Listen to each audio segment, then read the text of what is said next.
Today I'm gonna show you guys how I make B-roll videos, starting from the shoot to video editing, the music, and final tuning. Let's show you what I did.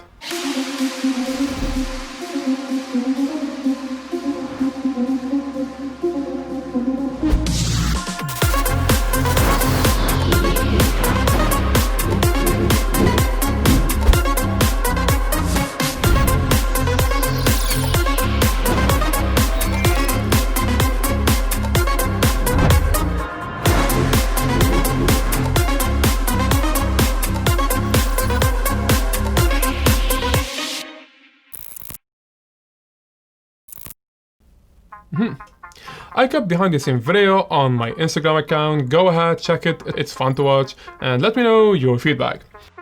I'm sure many of you are excited to know what camera, gear, and settings I used to make this B-roll video.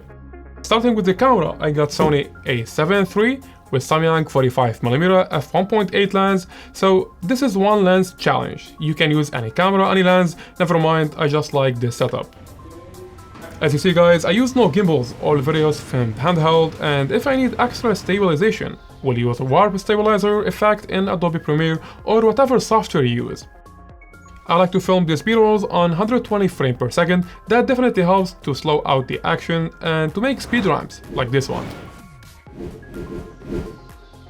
On the lighting side, I used a budget ring light and it worked very well. You'll never believe it, way more than expected.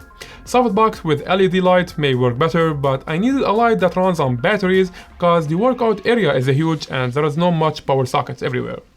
Never mind, I used the ring light and it worked very well. Use whatever light you like. In my B-rolls there is no actual story, it's like a show of Monica skills. But you enjoy it because of the actions, fast cuts and the music. That's the key, fast action, shots from different angles, and cuts on the music beats.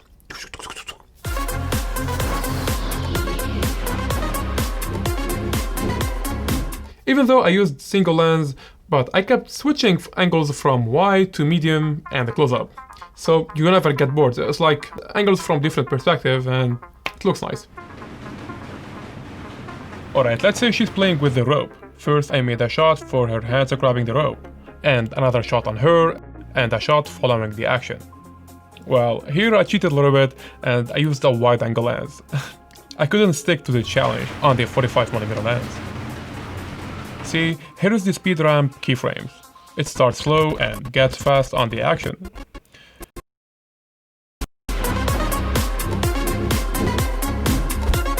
It's really nice. I'm gonna play it again. Slow, and now fast. Here is another example for Monica doing shoulder press. I made 2 shots, a full shot and then a close-up. That really helps in telling the story.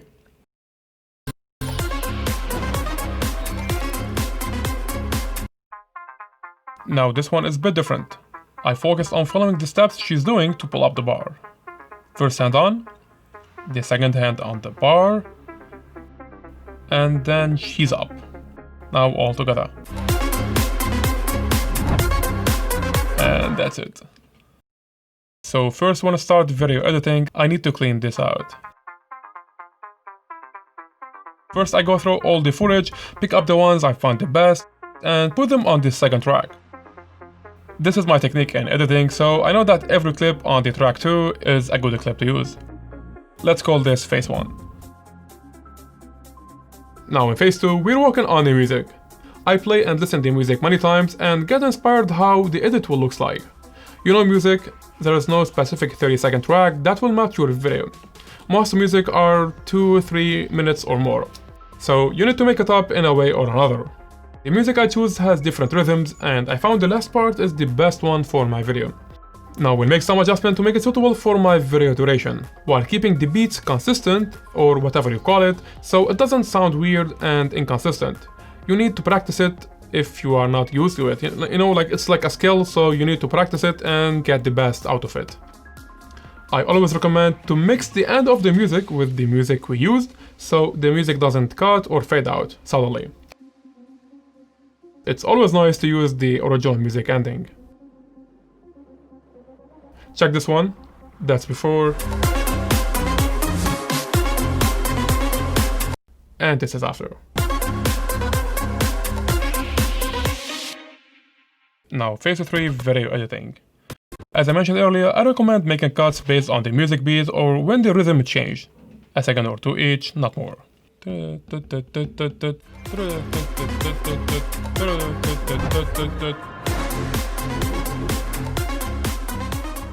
never forget to add cinematic sound effect. It does boost the viewer experience, like the action and the swoosh sound effects with the rope scene, for example.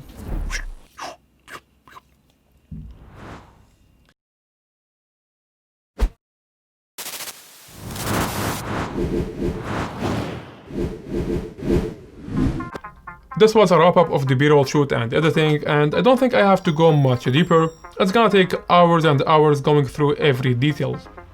Most of you guys are maybe experts or maybe looking to actually check how other filmmakers make B-rolls. If you need extra information, I would love to hear from you guys in the comment.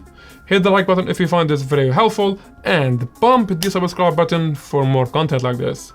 Thank you for watching guys, this was Oma, and see you in another one.